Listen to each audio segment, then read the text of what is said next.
আসসালামু আলাইকুম ওরহমতুল্লাহি ওবরাকাতুহ নাহমাদুহু ওয়া নুসাল্লি আলা রাসূলিহিল কারীম আম্মা বা'দু ফাআউযু বিল্লাহি মিনাশ শাইতানির রাজীম বিসমিল্লাহির রহমানির রহিম সাইয়্যিদুনা ইয়াকুব আলাইহিস সালাম কালামুল্লাহ মাজিদে বর্ণিত ২৫ জন নবীর মধ্য থেকে তিনি অন্যতম একজন নবী। ইয়াকুব আলাইহিস সালাম ছিলেন সাইয়েদনা ইসহাক আলাইহিস সালামের সন্তান এবং সাইয়্যিদুনা ইউসুফ আলাইহিস সালামের সম্মানিত পিতা। ইয়াকুব আলাইহিস সালাম তিনি কানাআনে জন্মগ্রহণ করেন এবং যুবক বয়সে তিনি কানাআন থেকে ইরাকের হাররানে চলে যান এবং সেখানে যেয়ে উনার মামার সাথে সে এলাকাতে তিনি বসবাস শুরু করেন। প্রথমে তিনি তার বড় মামাতো বোন লাইয়াকে বিয়ে করেন, তারপরে তার ছোট মামাতো বোন রাহিলকে বিয়ে করেন। তখনকার সময়ে সেই শরীয়তে একই সাথে ২ বোনকে একসাথে বিয়ে করা যেত, কিন্তু আমাদের শরীয়তে কিন্তু এটি করা যায় না। তো সেই শরীয়তে একসাথে ২ বোনকে স্ত্রী হিসেবে রাখা যেত। পরবর্তীতে তাওরাতে একই সাথে ২ বোনকে বিয়ে করে স্ত্রী হিসেবে রাখাকে নিষিদ্ধ ঘোষণা করা হয়েছে। সাইয়েদনা ইয়াকুব আলাইহিস সালামের উপাধি ছিল ইসরাঈল, মানে আল্লাহর বান্দা। আর উনার বংশধরদেরকে বলা হয় বনি ইসরাঈল। বনি ইসরাঈল নামে কালামুল্লাহ মাজিদে একটি সূরা রয়েছে, স্বতন্ত্র সূরা, যেটি কালামে হাকিমের ১৭তম সূরা। আল্লাহ তাআলা কালামুল্লাহ মাজিদের বিভিন্ন আয়াতে বনি ইসরাঈলদেরকে অ্যাড্রেস করে অনেক কথা বলেছেন। যেমন সূরাতুল বাকারার ৪০ নম্বর আয়াতে আল্লাহ তাআলা বলেছেন, ইয়া বনি ইসরাঈল আযকুরু নি'মাতি আল্লাতী আন'আমতু আলাইকুম ওয়া আউফু বিআহদি উফি বিআহদিকুম ওয়া ইয়্যায়া ফারহাবুন। অর্থাৎ হে ইসরাইলের সন্তানেরা, অর্থাৎ ইয়াকুবের যে সন্তানেরা বনি ইসরাইল, তোমরা আমি আল্লাহর দেয়া নেয়ামতকে স্মরণ করো এবং আমি যে নেয়ামতকে তোমাদের উপর পরিপূর্ণ করেছি, আমার সাথে তোমরা যে ওয়াদা দিয়েছো, এগুলোকে তোমরা পূর্ণ করো আর আমাকে তোমরা ভয় করো। এভাবে বিভিন্ন আয়াতে আল্লাহ তাআলা বনি ইসরাইলকে অ্যাড্রেস করেছেন। সাইয়েদনা ইয়াকুব আলাইহিস সালামের সর্বমোট ১২ জন পুত্র সন্তান ছিল। ওনার দ্বিতীয় স্ত্রী রাহিলের গর্ভে জন্ম নেন সাইয়েদনা ইউসুফ আলাইহিস সালাম এবং ইউসুফ আলাইহিস সালামের ছোট ভাই বেনিয়ামিন।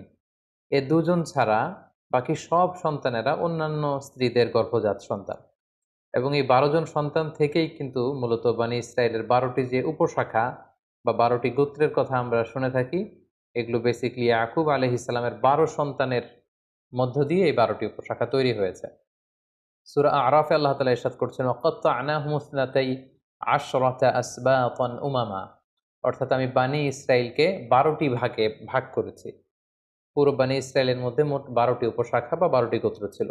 তাছাড়া সাইয়েদনা মূসা আলাইহিস সালাম মিশর থেকে বনি ইসরাইলের সবাইকে নিয়ে যখন ফিলিস্তিনের দিকে যাচ্ছিলেন, তখন পানির প্রয়োজন হচ্ছিল। তিনি আল্লাহ তাআলার কাছে পানির জন্য দোয়া করলেন যে, আল্লাহ, আপনি আমাদেরকে পানির ব্যবস্থা করে দিন। আল্লাহ তাআলা তখন মূসা আলাইহিস সালামকে বললেন, হে মূসা, তুমি লাঠি দিয়ে পাথরে আঘাত করো, ফানফাজারাত মিন হুসনাতা আশরাতা আইনা। এবং লাঠির এক আঘাতে পাথরটি ভেঙে ১২টি টুকরা হলো, আর এই ১২টি টুকরা থেকে সেখান থেকে ১২টি ঝর্ণা প্রবাহিত হতে শুরু করলো। এবং কদ আলিমা কুল্লু উনাসিম মাশরাবাহুম, আল্লাহ তাআলা বললেন, প্রতিটি গোত্র, বনি ইসরাইলের যে ১২টি গোত্র আছে, প্রতিটি গোত্র কে কোন পানির ফোয়ারা থেকে পানি পান করবে সেটা সেটেল করে দেয়া হলো এবং সেখান থেকে ১২টি গোত্র পানি সংগ্রহ করতে লাগলো। তাহলে এই আয়াত থেকে বোঝা যাচ্ছে বনি ইসরাইলের মধ্যে সব মিলে উপশাখা বা গোত্র ছিল মোট ১২টি। তার ১২টি উপশাখায় মূলত বিভক্ত ছিল। আল্লাহর নবী সাইয়েদনা ইয়াকুব আলাইহিস সালামের সাথে ইসলামের যে ৩টি পবিত্র মসজিদ, মসজিদুল হারাম, মসজিদে নববী এবং মসজিদুল আকসা, এই মসজিদুল আকসা বা বাইতুল মুকাদ্দাস কিন্তু ওতপ্রোতভাবে জড়িত।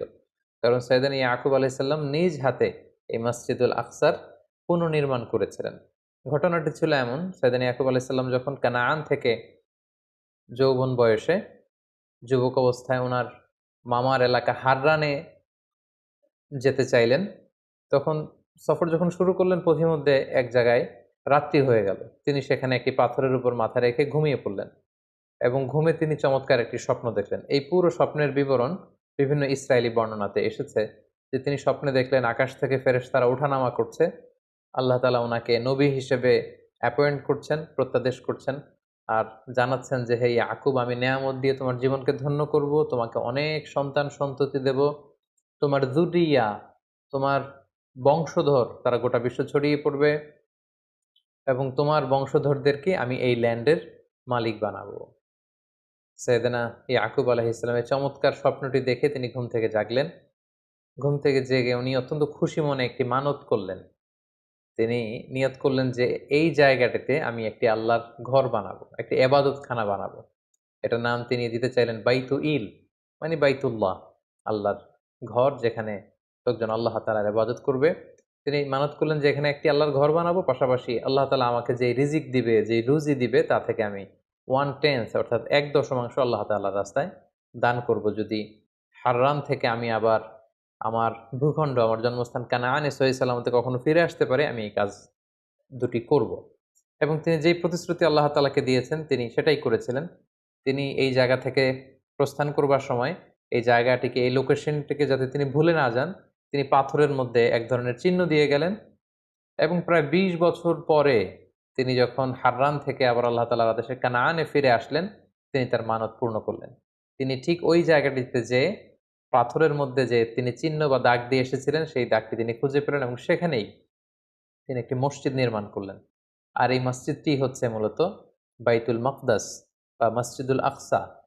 ইয়াকুব আলাইহিস সালামের এই পুনর্নির্মাণের প্রায় ১০০০ বছর পর সাইয়েদনা সুলাইমান আলাইহিস সালাম এই মসজিদুল আকসা আবার পুনর্নির্মাণ করেন এবং আজও ইতিহাসের বা কালের সাক্ষী হয়ে এই মসজিদুল আকসা বা পবিত্র মসজিদ আজও ফিলিস্তিনের ওই ভূখণ্ডে এটা রয়েছে।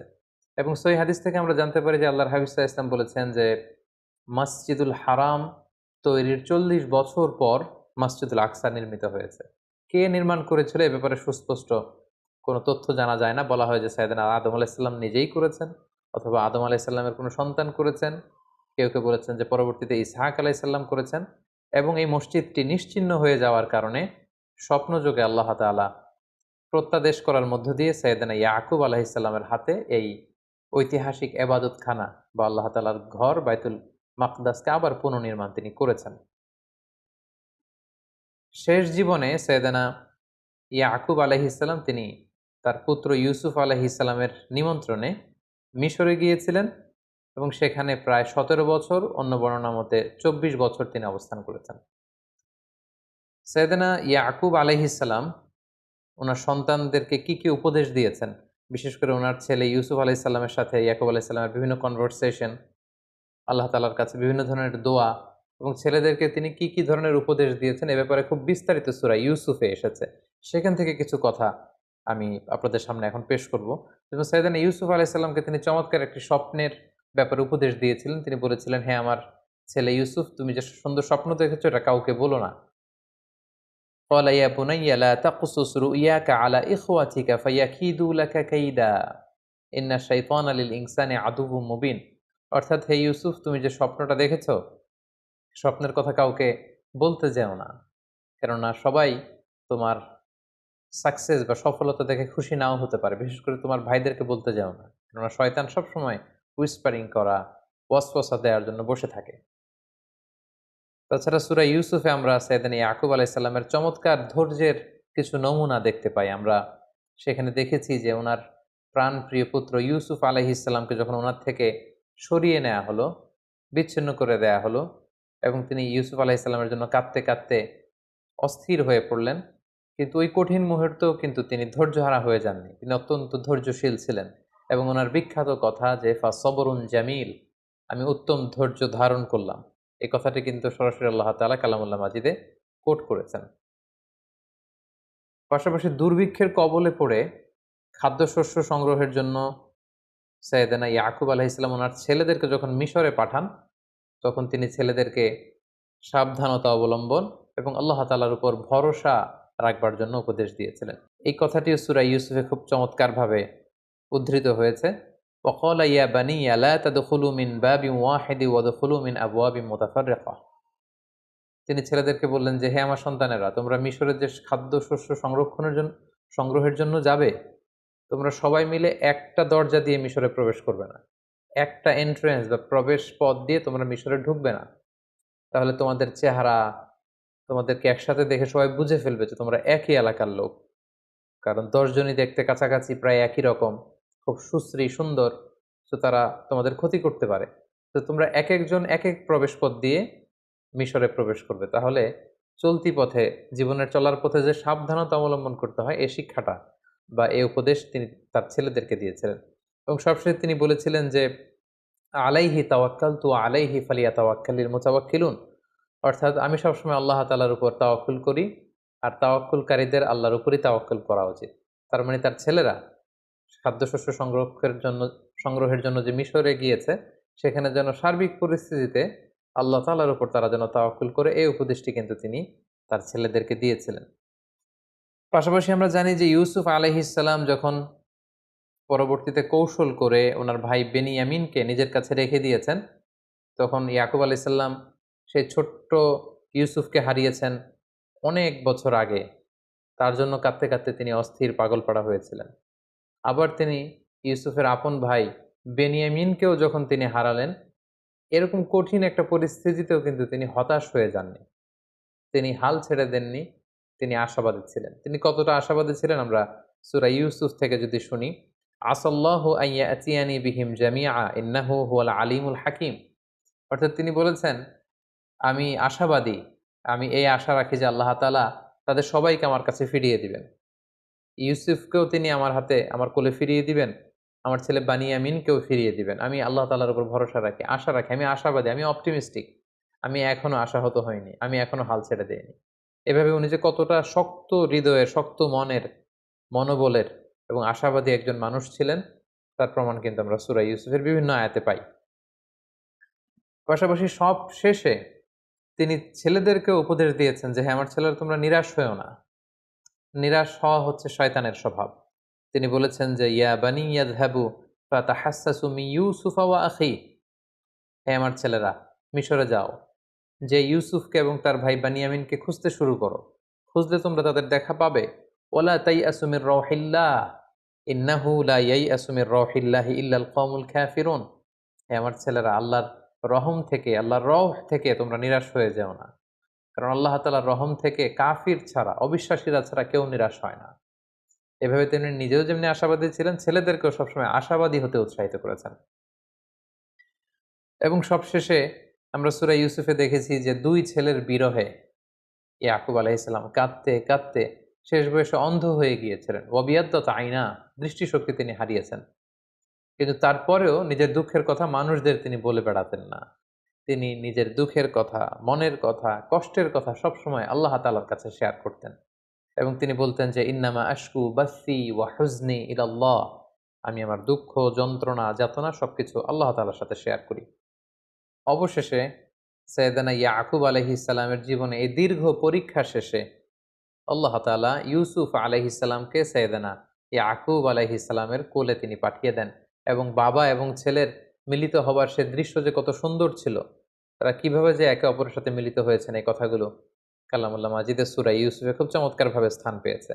এবং সপরিবারে সাইয়েদানা ইউসুফ আলাইহিস সালাম, ইয়াকুব আলাইহিস সালাম এবং ওনার বংশের সবাইকে তিনি ইজিপ্টে ইনভাইট করেছেন এবং পুরো ফ্যামিলি একসাথে তারা ইজিপ্টে ওনাদের happy reunion of the family, পুরো ফ্যামিলি মেম্বার্স তারা সবাই একে অপরের সাথে মিলিত হয়েছেন।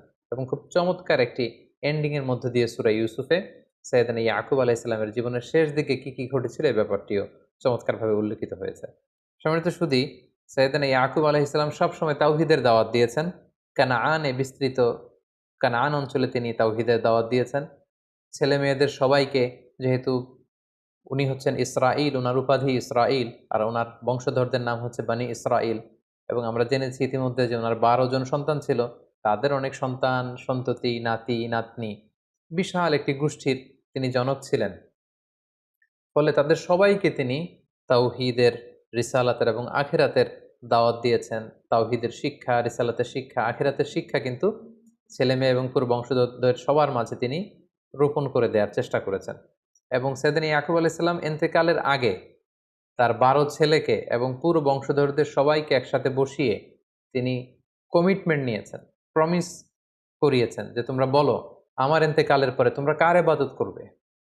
আমার জীবদ্দশায় তোমরা যেমনি এক আল্লাহ তাআলার ইবাদত করো, আল্লাহ ছাড়া কারো সামনে মাথা নত করো না, আমি চলে যাওয়ার পরেও কি তোমরা সেই আল্লাহর ইবাদত করবে? আমাকে কথা দাও, আমাকে ওয়াদা করো।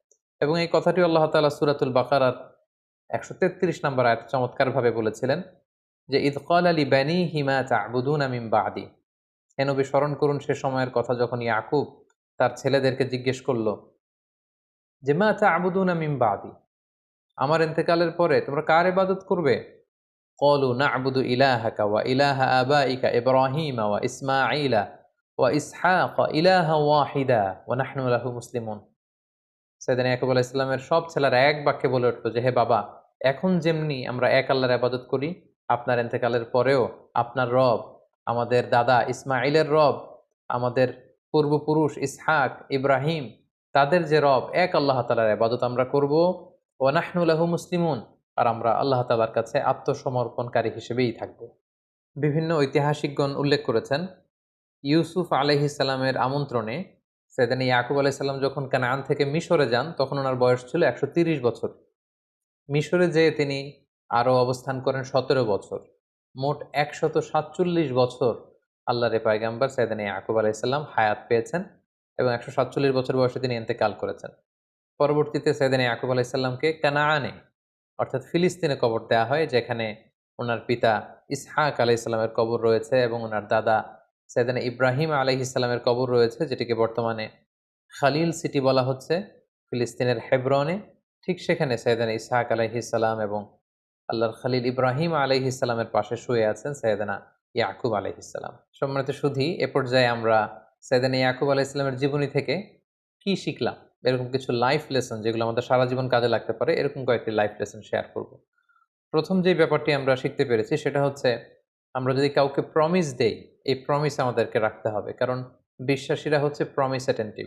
আমরা যদি সাইয়েদনা ইয়াকুব আলাইহিস সালামের জীবনের দিকে খেয়াল করি, তাহলে দেখব যে কানান থেকে হারানে যাওয়ার সময় তিনি সুন্দর একটা স্বপ্ন দেখেছিলেন রাতে, এবং ঘুম থেকে জেগে তিনি আল্লাহকে প্রমিস করেছেন যে, আল্লাহ, আমি যদি আবার কানানে ফিরতে পারি, এই লোকেশনে আমি একটি মসজিদ বানাবো এবং আমার যে রুজি উপার্জন রিজিক তুমি দিয়েছ, তা থেকে ১/১০ আল্লাহর রাস্তায়, তোমার রাস্তায় আমি দান করব। এবং সেটাকে কিন্তু তিনি পূর্ণ করেছেন। ২০ বছর পরে আবার হাররান থেকে তিনি যখন কানাআনে ফিরে এসেছেন, তিনি নিজ হাতে ঠিক ওই জায়গাটাতে যেখানে তিনি পাথর দিয়ে চিহ্ন এঁকে দিয়েছিলেন, ওই জায়গায় একটি মসজিদ তিনি নির্মাণ করে তিনি তার কথা রেখেছেন এবং আজীবন তিনি তার উপার্জিত সম্পদের মধ্যে থেকে ১/১০ আল্লাহ তাআলার রাস্তায় দান করেছেন। তাহলে আমরা বুঝলাম যে মানত যদি আমরা করি, এটাকে পূর্ণ করতে হয়।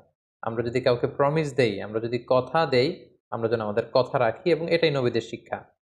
দ্বিতীয় যে ব্যাপারটি আমরা শিখি সেটা হচ্ছে, সাইয়েদনা ইয়াকুব আলাইহিস সালাম ছিলেন এ রোল মডেল অফ ফাদার। একজন আদর্শ পিতার কিরকম বৈশিষ্ট্য থাকতে পারে সেটা আমরা দেখেছি সূরা ইউসুফে, যে ওনার একটা ভিন্ন ধরনের প্যারেন্টিং স্টাইল ছিল। আমরা সূরা ইউসুফের বিভিন্ন জায়গায় দেখেছি যে তিনি ইয়াকুব আলাইহিস সালাম ওনার সন্তানদেরকে বিভিন্ন সময়ে যাকে যখন যে ধরনের উপদেশ দেয়া দরকার, ঠিক সে ধরনের উপদেশ কিন্তু তিনি দিতেন। তিনি ইউসুফ আলাইহিস সালামকে এক ধরনের উপদেশ দিয়েছেন, বানিয়ামিনকে তার মতো করে উপদেশ দিতেন, এবং অন্যান্য বাকি ১০ জন ছেলেকেও নানা সময় নানা ধরনের উপদেশ দিতেন, যেটাকে বলা হয় আত-তারবিয়া আল ইসলামিয়া। সন্তানদেরকে ইসলামী তারবিয়াত, ইসলামী আখলাকের মধ্য দিয়ে বেড়ে ওঠানোর জন্য, তাদেরকে গঠন করবার জন্য বাবার পক্ষ থেকে এই ধরনের প্যারেন্টিং, গুড প্যারেন্টিং, যেখানে ইসলামী তারবিয়া থাকবে, ইসলামী টিচিং থাকবে, ইসলামিক লেসন থাকবে এবং ইসলামিক পার্সপেক্টিভ থেকে বিভিন্ন ধরনের উপদেশ থাকবে, সেটি কিন্তু আমরা সাইয়েদনা ইয়াকুব আলাইহিস সালামের জীবনী থেকে দেখতে পাই। ৩ নাম্বার যে শিক্ষাটি আমরা পাই সেটা হচ্ছে আনশেকেবল ট্রাস্ট অন আল্লাহ। আল্লাহ তাআলার উপর ওনার দৃঢ় বিশ্বাস সবসময় ছিল।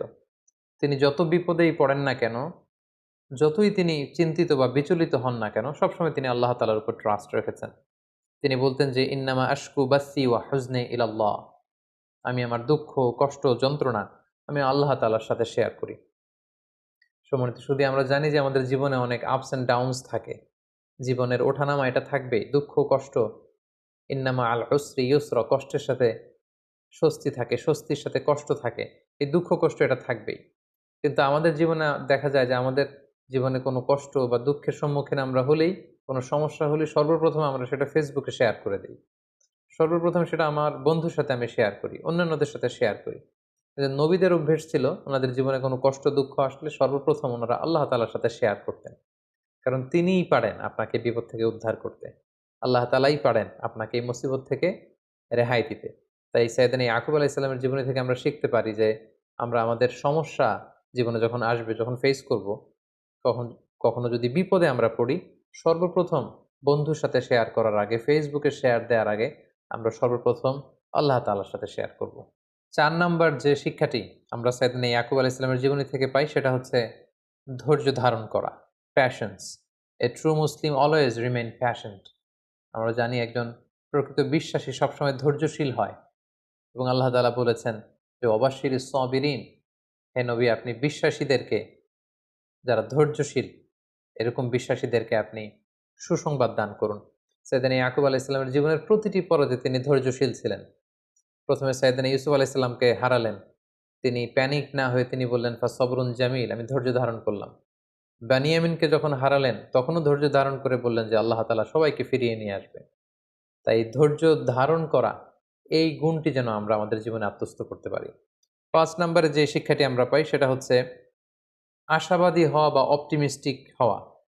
আমাদের অনেকে অল্পতে আমরা হাল ছেড়ে দেই, অল্পতে আমরা কাবু হয়ে যাই, অল্পতে আমরা ভেঙে পড়ি। কিন্তু সাইয়েদনা ইয়াকুব আলাইহিস সালামের আমরা দৃঢ়চেতা মানসিক অবস্থা বা মনোবল যদি আমরা দেখি, যে তিনি পাহাড় সম দৃঢ় ছিলেন। যত বিপদই আসুক না কেন তিনি কিন্তু হাল ছেড়ে দেননি। তিনি আশাবাদী ছিলেন।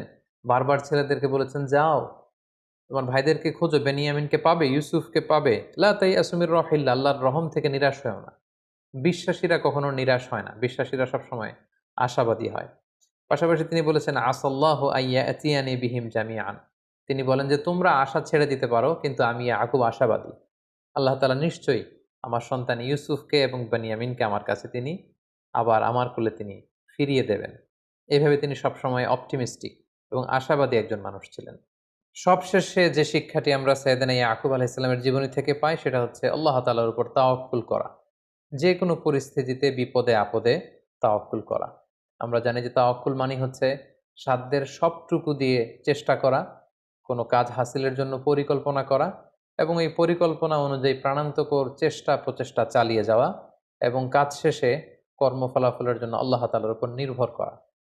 আমরা কিন্তু এটার বাস্তব নমুনা সাইয়েদনা ইয়াকুব আলাইহিস সালামের জীবনে দেখেছি, যে উনি চেষ্টা করেছেন, প্ল্যান করেছেন, ছেলেদেরকে পাঠিয়েছেন, বারবার তিনি তদারকি করেছেন, এবং ছেলেদেরকে পাঠানোর সময় সবশেষে তিনি আল্লাহ তাআলার উপর ভরসা রেখেছেন, এবং তিনি বলেছেন আলাইহি তাওয়াক্কালতু ওয়া আলাইহি ফালিয়াতাওয়াক্কালিল মুতাওয়াক্কিলুন। আমি আল্লাহ তাআলার উপর তাওয়াক্কুল করি, ভরসা করি, এবং ভরসাকারীদের কেবলমাত্র শুধুমাত্র একমাত্র আল্লাহ তাআলার উপরই ভরসা করা উচিত। তাই আমরাও যেন আমাদের জীবনের প্রতিটি কাজে দুনিয়ার কোনো কিছুর উপর ভরসা না রেখে একমাত্র শুধুমাত্র কেবলমাত্র আল্লাহ তাআলার উপর ভরসা রাখতে পারি। আল্লাহ তাআলা আমাদের সবাইকে কথাগুলো বোঝার এবং নবীদের দেখানো এই পথে এবং মতে আমাদের জীবন পরিচালিত করার তৌফিক দান করুক। হাযা মা ইনদি ওয়াল ইলমু ইনদাল্লাহ, আলাইহি তাওয়াক্কালতু ওয়া ইলাইহি উনীব। ওয়াসসালামু আলাইকুম ওয়া রাহমাতুল্লাহি ওয়া বারাকাতুহু।